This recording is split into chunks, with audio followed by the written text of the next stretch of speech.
여러분 안녕하십니까? 채널K 뉴스입니다. 세계 문화의 중심인 뉴욕에서 한류 문화를 알리기 위한 국가 브랜드 전시와 K컬처 체험 행사가 뉴욕 한국문화원에서 열리고 있어 눈길을 끌고 있습니다. 금홍기 기자가 다녀왔습니다. UN 총회 참석자 방미했던 박근혜 대통령이 마지막 일정으로 찾은 곳은 뉴욕 한국문화원.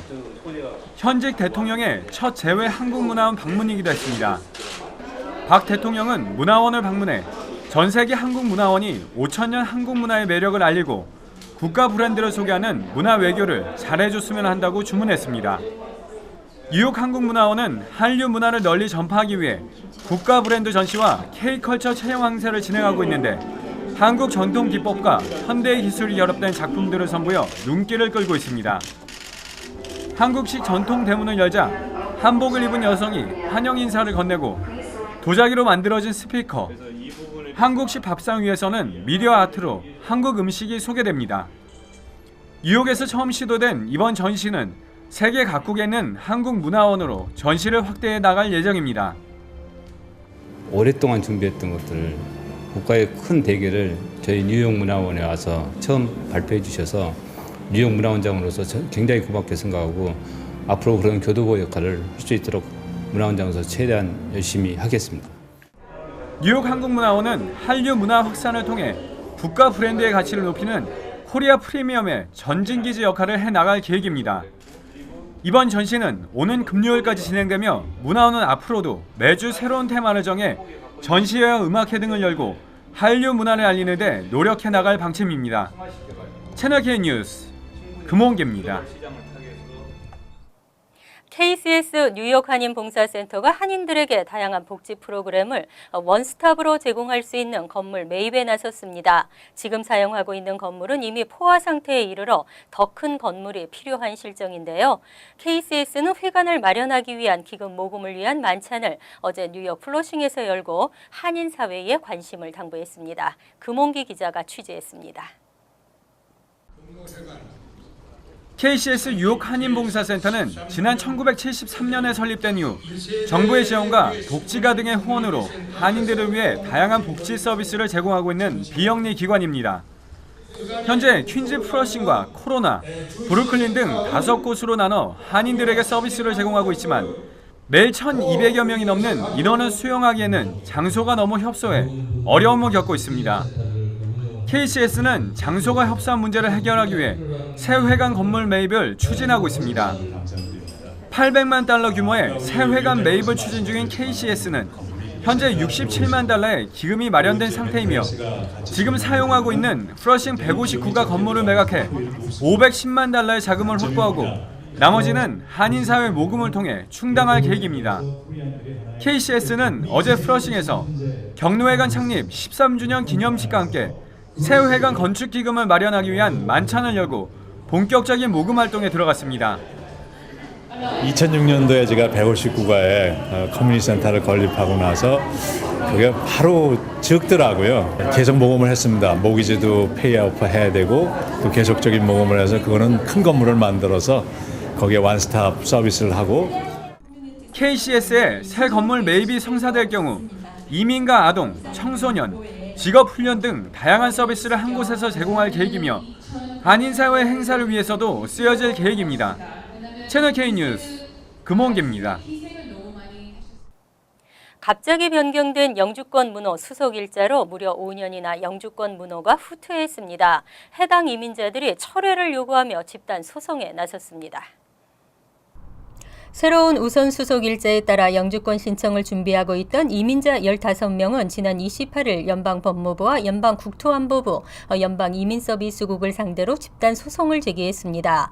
이들은 갑작스러운 영주권 문호 수속 일자 변경으로 직접적인 피해를 입게 됐다며 지난 9일 처음 발표된 10월 영주권 문호 일정으로 영주권 신청이 가능하게 해줄 것을 요청했습니다.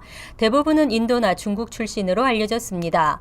연방국무부가 지난 25일 공고한 10월 영주권 문호의 수정안에 따르면 멕시코 출신 가족 이민과 인도, 중국, 필리핀 출신 취업 이민 수속자들의 사전 접수 허용 우선 일자는 지난 9일 발표된 영주권 문호보다 최대 5년이나 대거 후퇴했습니다. 다만 한국을 포함한 일반 국가 출신은 당초 발표됐던 문호 그대로 빠른 일정을 유지했습니다. 뉴저지 펠팍 한인 사회가 술렁이고 있습니다. 인허가 관련 비리 기소자 명단에 한인이 2~3명가량 포함될 수 있다는 관측이 나오고 있습니다.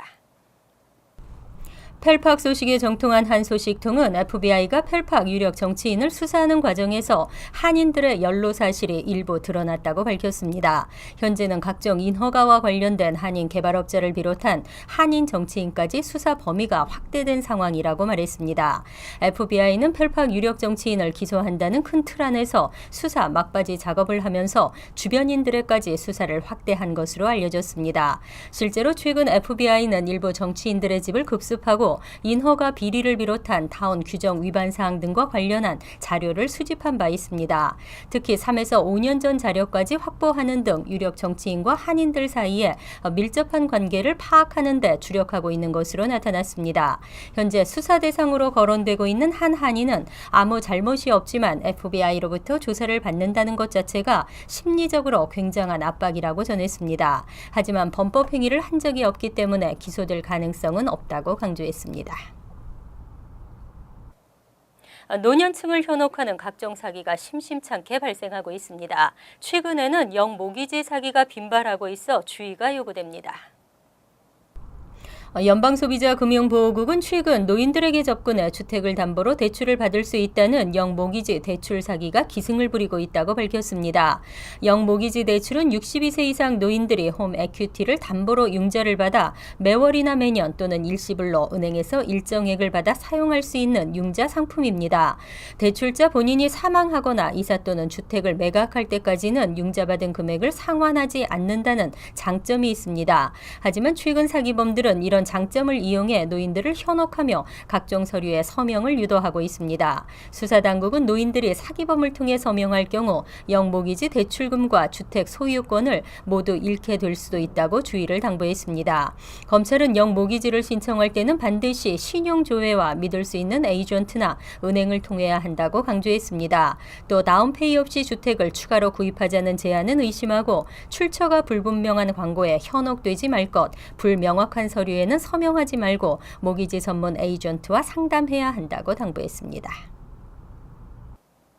명문대를 포함 전국 80여 개 대학들이 독자적인 입학 지원 시스템을 출범시켰습니다. 그동안 사용되던 대입 공통지원서에 끊이지 않는 기술적 오류가 있어 왔는데요. 독자적인 입학 지원 시스템은 저소득층과 소수계 학생들에게 도움이 될 것으로 보입니다. 하버드와 예일, 프린스턴, 윌리엄스 칼리지 등 사립대 52곳과 버팔로 뉴욕 주립대, 러커스 뉴저지 주립대, 뉴브론스윅 캠퍼스 등 공립대 31곳은 독자적인 대학 입학 지원 시스템을 출범시켰습니다. 이들 대학은 기존 공통지원서의 대안으로 별도의 온라인 입학 지원 시스템 더 코올리션을 만들었다고 공식 발표했습니다. 더 코올리션 공식 웹사이트에 따르면 시스템 가동은 내년 1월부터 대학 입학을 위한 지원서 접수는 내년 여름쯤부터 시작됩니다. 현재 11학년부터 새 시스템을 이용할 수 있을 것으로 기대되고 있습니다. 더 코올리션에 참여한 대학들은 저소득층과 소수계 학생의 대입 지원을 돕는 것이 새 시스템의 목표라고 밝혔습니다.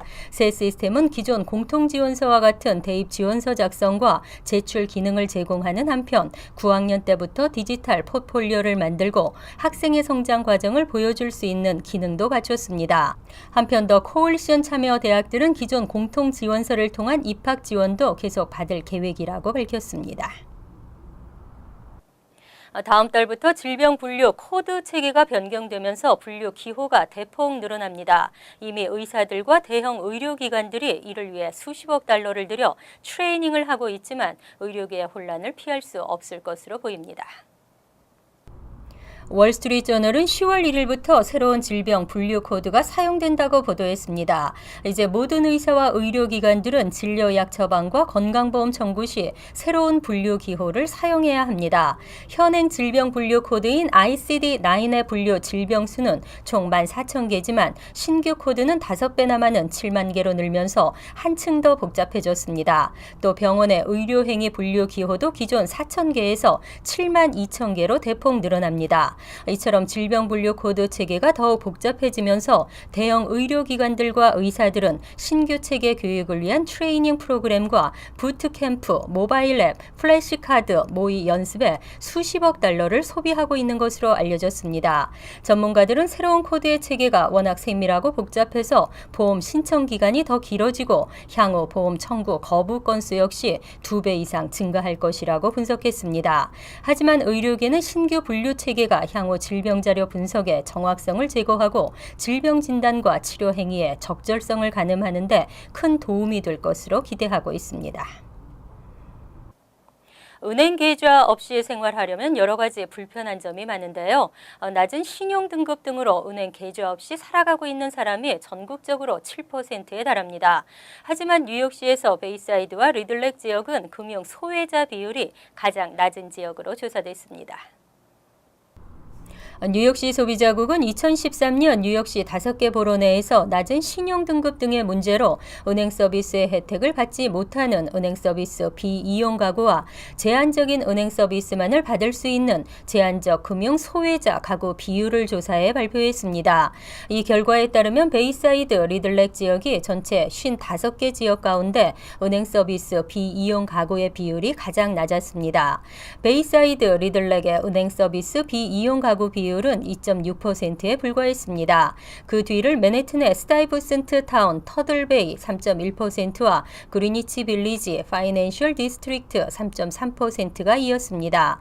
뉴욕시 전체에서는 11.7%, 전국의 7%가 은행 계좌가 없는 것으로 조사됐습니다. 한편 제한적 금융 소외자 비율이 가장 낮은 지역은 스테튼 아일랜드의 사우스 쇼어로 16%를 기록했고 스타이브센트 타운 터들베이가 16.2%, 베이사이드 리들렉이 16.5%로 뒤를 이었습니다. 뉴욕시 전체 가구 가운데 제한적 금융 소외자 비율은 25.1%였습니다. 한편 5개 보로 중 재정적 불안감이 가장 큰 지역은 브롱스, 재정적인 안정감이 가장 큰 지역은 스테튼 아일랜드로 조사됐습니다. 보행자의 안전을 지키는 가로등의 기능이 최첨단 지능형으로 바뀝니다. 차량의 이동과 교통정보, 날씨 등 다양한 정보를 제공하게 되는데요. 뉴욕시가 전역에 25만 개의 새 LED 가로등 도입을 검토하고 있습니다. 뉴욕시 교통국이 도입을 검토 중인 스마트 가로등은 제너럴 일렉트릭사가 개발한 첨단 지능형 LED 가로등으로 각종 센서와 무선 인터넷 환경을 갖추고 있습니다. 가로등 상단 부분에는 거리 현황을 관측할 수 있는 고화질 카메라가 장착돼 있고 각 도로별 차량의 이동 상황과 속도, 거리별 행인들의 이동량 등의 다양한 트래픽 정보를 얻을 수 있습니다. 또 기온이나 습도, 공기 오염도 등을 측정할 수 있는 센서를 통해 정확한 기후 정보 또한 정밀하게 파악할 수 있습니다. 뉴욕시 교통국 측은 맨해튼 내 5만 개의 가로등을 비롯해 뉴욕시 전역에 25만여 개 가로등을 스마트 가로등으로 교체하는 방안을 검토 중입니다. 스마트 가로등이 도입되면 뉴욕시 전역의 각종 환경에 대한 방대하고 정밀한 데이터를 얻을 수 있을 것으로 기대되고 있습니다. 이어서 LA 지역 한인사회 소식입니다. 낙태 옹호 단체인 가족계획연맹에 대한 연방정부의 자금 지원 여부를 놓고 여야가 첨예하게 대립하면서 셧다운 사태의 위기감마저 감돌고 있습니다. 낙태 찬반론에 대한 논쟁까지 다시 불붙고 있습니다. 여준호 기자가 보도합니다.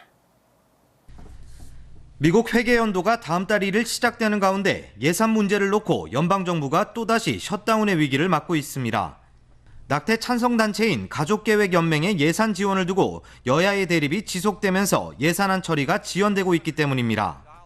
이번 예산안 논란은 지난 7월 연방정부의 예산 지원을 받고 있는 가족계획연맹이 낙태아의 장기를 판매한다는 의혹을 담은 영상이 공개되면서 공화당 주도의 연방하원이 연맹에 대한 자금 지원 중단을 요구하면서 시작됐습니다. 결국 논란이 커지면서 연방의회도 조사에 착수했습니다. Do you defend the sale of baby body parts? No. 특히 여성들에게 헬스케어 등 많은 지원을 해주고 있는 연맹 측에 대한 공화당의 예산 지원 중단 요구로 일부에선 큰 반발도 일어나고 있습니다. Republicans in the House don't have a clue about the real world. We stand with Planned Parenthood. They're not going to get away with this. 현재 여성의 낙태 선택권을 우선시하는 민주당은 연맹 측이 태아의 장기를 불법 매매한 정확한 증거가 없다며 예산 지원을 지속해야 한다는 입장입니다. 이에 따라 예산안 통과 시한이 내일로 다가온 가운데 공화당의 협조가 없으면 예산 통과가 불가능한 만큼 자칫 셧다운 가능성까지 제기되고 있는 상황입니다. 한편 논란을 겪어온 가족계획연맹은 매년 연방정부로부터 약 5,400만 달러의 자금 지원을 받아왔습니다. MBC 뉴스 여준호입니다. 무거운 TV에 깔려 숨지거나 다치는 사고가 전국에서 크게 늘고 있습니다. 특히 안 쓰는 옛날 TV를 자녀가 있는 방 높은 서랍장 위에 놓는 경우가 많아 사고 확률을 더 높인다는 분석입니다. 김정균 기자의 보도입니다. 일반 가정집에서 사용하는 45인치 TV의 평균 무게는 약 100파운드. 연방정부가 오늘 발표한 자료에 따르면 지난 15년 동안 선반 위 TV에 깔려 숨진 어린이가 400명에 달하는 것으로 집계됐습니다. TV에 깔려 응급실을 찾은 어린이만 3만 8천 명에 달했으며 대부분 5세 이하 어린이로 나타났습니다. TVs like this are top-heavy with a narrow base. Small kids are very curious about TVs. They want to get them on. They come over, they grab them, it wobbles, and it falls right over on a child. 당국의 실험 결과 이렇게 무거운 TV가 아이를 덮칠 경우 10층 높이에서 떨어지는 것과 똑같은 크기의 충격이 전해지는 것으로 나타났습니다. 게다가 대부분의 부모들은 새 TV를 구입하면 무게가 더 나가는 옛날 튜브 TV를 아이방 높은 서랍장 위에 놓는 경우가 많은데 아이들에겐 그야말로 살인무기나 다름없습니다.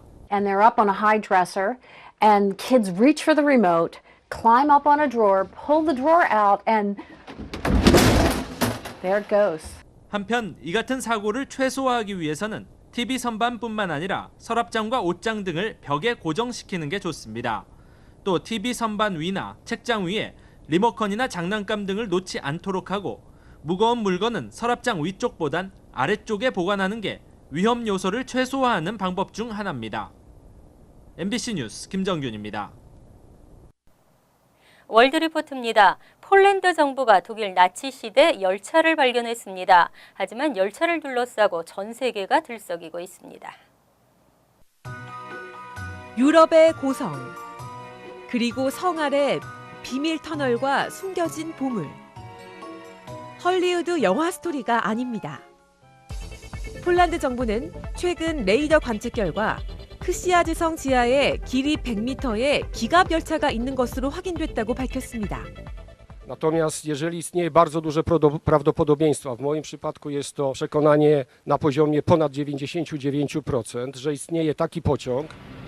2차 세계대전이 막바지로 치달을 무렵 패망을 직감한 독일 나치는 300톤에 달하는 황금과 문화재를 기갑 열차에 싣고 비밀 수송 작전을 펼쳤습니다. 하지만 나치 점령지 어디엔가 아직 남아있을 거란 소문뿐 지난 70년 동안 황금 열차의 흔적은 좀처럼 발견되지 않았습니다. Nie są znane żadne dokumenty ani żadne archiwa, które na ten moment potwierdzałyby istnienie takiego pociągu wiozącego tak cenny ładunek. 전설로 묻힐 뻔했던 황금 열차의 존재는 한 노인의 고백으로 세상에 드러났습니다. Przez osobę, która brała udział w schowaniu tego pociągu, że tak powiem. I ta osoba na łożu śmierci przekazała taką informację. 노인은 황금 열차를 찾는 두 남성에게 정보를 주었고 이들이 폴란드 정부에 발굴을 요청한 겁니다. Osoby te w piśmie wskazały, że oczekują 10% znaleźnego od wartości tego, co się w tym pociągu znajduje. Więc domniemamy, 황금 열차에 실린 보물들의 추정 가치는 우리 돈 약 2,400억 원. 특히 나치가 러시아 궁전의 호박방에서 약탈한 6톤의 호박 보석이 열차에 있을지에 관심이 쏠리고 있습니다. 하지만 열차의 위치만 확인됐을 뿐 정말 보물이 실려 있을지는 아직 모릅니다. 오히려 열차에 폭발물이나 화학 무기가 탑재돼 있을 가능성도 있습니다. Wszystko wskazuje na to, że jest to pociąg, na którym znajduje się uzbrojenie, czyli jakieś działa. One są pełne, przykryte, więc nie wiadomo, co się znajduje w tych wagonach. 이 때문에 황금열차를 발굴하는 데는 수개월이 걸릴 전망입니다. 그런데도 러시아는 벌써부터 황금열차의 소유권을 주장하고 나선 상황. Исследование этого золота и, возможно, создание международного фонда, куда это золото должно быть передано. 전설의 황금열차가 진짜 황금을 싣고 돌아온다면 폴란드와 주변국들의 황금 나누기에 상당한 갈등이 따를 것으로 보입니다. 간추린 소식입니다. 지난 24일 시애틀 지역에서 발생한 버스 참사로 한국인 여학생 김하람 양이 사망했습니다. 하버뷰 메디컬 센터 대변인은 버스 참사로 중환자실에서 치료를 받던 20세 여성이 27일 오전 사망했다고 밝혔습니다. 이번 사고로 버스에 타고 있던 유학생 4명이 숨지고 유학생 50명가량이 부상을 입었습니다. 이 중 한국인 유학생 12명은 경미한 부상을 입은 것으로 확인됐습니다. 한국 정부가 다음 달 미국에서 공직설명회를 개최합니다. 인사혁신처는 10월 10일부터 11월 1일까지 하버드대를 포함한 미국 12개 주요 대학에서 공직설명회를 개최한다고 밝혔습니다. 동부권에서는 10월 10일부터 18일까지 하버드대와 컬럼비아대, 뉴욕대, 보스턴대 등 4곳에서 열릴 계획입니다. 동남부권은 10월 17일부터 25일까지 조지타운대와 조지 워싱턴대, 조지아 공대 등에서 개최됩니다. 팰리세이드 파크에서 한인 여성들을 대상으로 벌어진 연쇄 성폭행 사건의 용의자가 검거됐습니다. 버겐 카운티 검찰과 펠파크 경찰은 지난 28일 33살 마뉴엘 테미를 유력 용의자로 체포했다고 밝혔습니다. 펠파크 경찰은 28일 오후 9시쯤 순찰 도중 용의자를 발견하고 12시간의 밤샘 조사 끝에 자백을 받았다고 밝혔습니다. 용의자는 현재 카운티 구치소에 수감됐으며 30만 달러의 보석금이 책정됐습니다. 브롱스에서 탯줄도 떼지 않은 딸을 7층 밖으로 던져 살해한 30대 엄마가 체포됐습니다. 지난 28일 오후 2시 30분쯤 유니버시티 하이츠 한 아파트 정원에서 영아의 시신이 발견됐습니다. 경찰 조사 끝에 범인은 영아의 엄마인 33살 여성으로 밝혀졌습니다. 조사 과정에서 이 여성은 자신의 아이가 아니라고 부인하다 경찰의 추궁 끝에 범죄 사실을 시인하고 현재 정신 감정을 위해 병원으로 이송됐습니다. 환율과 증권 소식입니다.